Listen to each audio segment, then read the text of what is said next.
All right, so let's talk about reparations. Because nothing says let's unite this country like sending checks based on something from 150 plus years ago. Brilliant. What could possibly go wrong? Let's actually think this through, though. Constitutionally, logically, not emotionally. So the first question is, where exactly in the Constitution does it say that the federal government can take money from one group of citizens and give it to another group based on ancestry? Oh, wait. Because last time I checked, the Constitution talks about equal protection, not selective compensation. It actually guarantees individual rights, not group-based payouts. There's no clause that says, hey, in a couple hundred years, feel free to distribute the wealth based on historical grievances.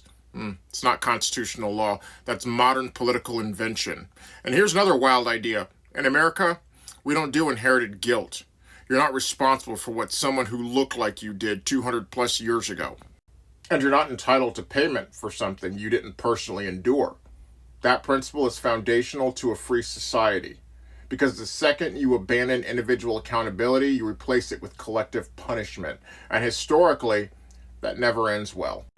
Now let's talk logistics, because this is where it gets really fun. Who qualifies? How much do they get? What percentage of ancestry counts? Do recent immigrants pay into it? Do people who came here after slavery get the bill? Yeah. That system sounds super simple, totally not divisive at all. And let's not ignore the obvious. You're talking about trillions of dollars. That doesn't just magically appear. That means higher taxes, more debt, or printing money, which leads to inflation. So congratulations, now everyone is poor, and somehow we're supposed to call that justice. If the goal is to help struggling communities, great, let's do that. But do it based on current need, not historical identity. Fix schools, support economic opportunity, strengthen families and communities.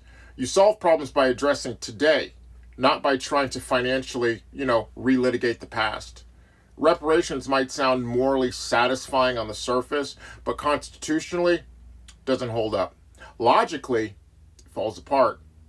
Practically, it divides more than it heals. You don't build a stronger nation by looking backwards for a paycheck. You build it by moving forward with equal treatment under the law.